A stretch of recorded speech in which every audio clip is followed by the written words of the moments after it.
So I just wanted to do this video because I wanted to cover the fact that I've always been fascinated whether mainstream artists and independent artists are actually using AI to create new tracks that they are then going to release. And I received this comment by Always Curious 413 saying, can you have a think on this scenario? I'm a songwriter who can scrape a demo together. I know that AI can convert the demo to a master of studio quality. Can I still upload my demo into the AI to arrange it into a better song? It doesn't matter that much if I can't physically export it, as I can capture the audio in numerous ways anyway. Can I take the grabbed audio to a studio and remaster the AI master in the studio? Then I upload to Bandcamp, etc. Can you figure which way this is going? First of all, I've got a terrible cold, so I do apologise. I don't sound great. But I then got on thinking with this, and I thought, well, yeah, this is absolutely possible. Most people would put the demo in, maybe your just a vocal demo or a couple of notes or something, and get the AI to actually convert that demo into a master of studio quality. And that is what people have been doing. And proof of this, I'm a big follower of Toyah Willcox. Now, for those that don't know, Toyah Willcox has been an amazing artist, a punk pop artist, since the very late 70s, early 80s, and she's still continuing now. She's got a YouTube channel, Toyah, which is extremely popular, and she's a fantastic artist. Now, I was gutted because I was due to see her perform live in Warwick in the UK last week, just gone. And because of this awful cold, I couldn't go, so I was very gutted about it. But I was just watching this Toyah at Home video, which I'll play in a moment, just this clip. So this is a CD that she's released as part of a book collection. So it's like a package of the book and this CD of her demos, okay?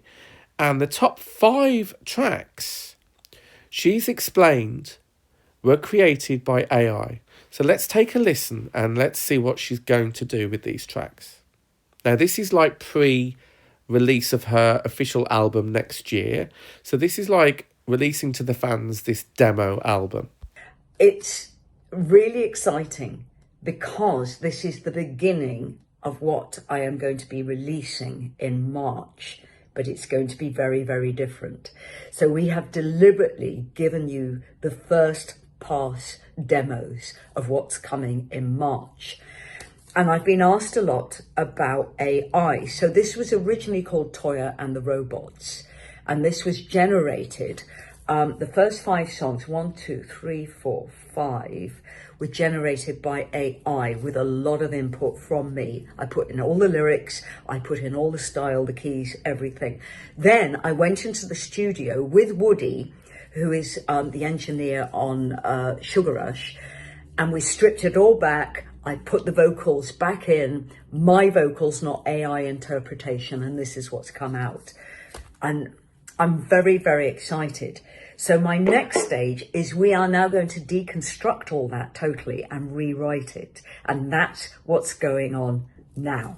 So there you have it. I was just so pleased that someone of her caliber has come out and admitted that she used AI music generation tools to help create these demos with her input, as she said, with her lyrics, her vocals, then coming up with the tracks, decomposing those tracks, and now she's looking at reconstructing those tracks for her official release.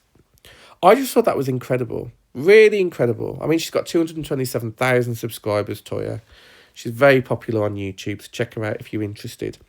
And I'll be honest, I've only really recently gotten into her music, and I love her music. I'm a big fan of Mark Almond, and she's almost a female version of what Mark Almond can do. She is so talented. And, you know, I was just so pleased to hear her opinion on AI with that album. And it's quite unusual for an artist to pre-release official demos before an album actually exists next year. So I thought that was refreshing. So yeah, that's just one example of how you can use these AI tools to produce your demos. And then obviously, you know, she wants to make sure that it's all reconstructed so that there's no hint of AI left in it, I guess. And then she's able to work with it, put her vocals over the top. The producer or engineer will carry on with the instruments working on those. So yeah, I mean, I appreciate that that's a lot of work to a lot of people. However, I would say that's the proper way of doing it currently. And don't get me wrong, there's many other ways of doing it. But that just kind of sparked with this comment of saying, I can scrape a demo. Can I put it into AI to convert that demo to a master of studio quality? So that's what Toyah's done. But what do you mean by studio quality? Because we are close to studio quality, I'd say, with Suno. But saying that, some people, such as myself, can tell that it's still AI generated. Some people won't know. They will not be able to tell the difference. And the more models that are coming out, the more difficult and challenging it is to realise that these tracks are AI generated. Particularly around diffusion, the static that it can create in terms of the audio, that's being reduced every single model that Suno produces. So it's all down to the model, really. And we're not quite there in terms of the top studio quality of tracks, which is why I believe Toyah understands that limitation and she doesn't want to risk releasing pure AI music.